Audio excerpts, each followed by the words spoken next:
Priatelia, tým progresívcom už úplne šibe. Oni dokázali v jednej vete podporiť príjmy štátneho rozpočtu Ruskej federácie a zároveň pochváliť Ukrajinu za výpadky príjmov v ich rozpočte. Vysvetlím vám to.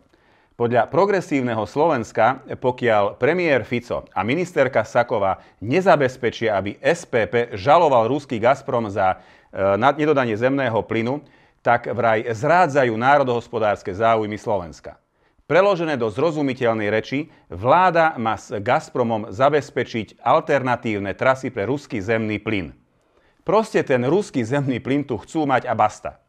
Počujete dobre, progresívne Slovensko sa zastáva dodávok ruského zemného plynu.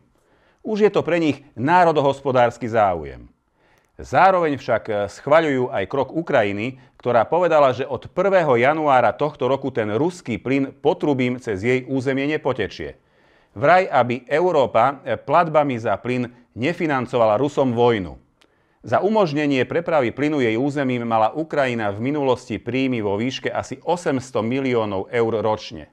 Týchto príjmov sa sama za potlesku progresívcov dobrovoľne vzdala. No a v PS, to sú tí, čo vraj stoja na správnej strane dejín, majú správny morálny kompas a vedia, čo je správne, v jednej vete podporili príjmy ruského rozpočtu a financovanie vojny a zároveň pochválili výpadky príjmov ukrajinského rozpočtu. Dobre, nie? Ako u debilov.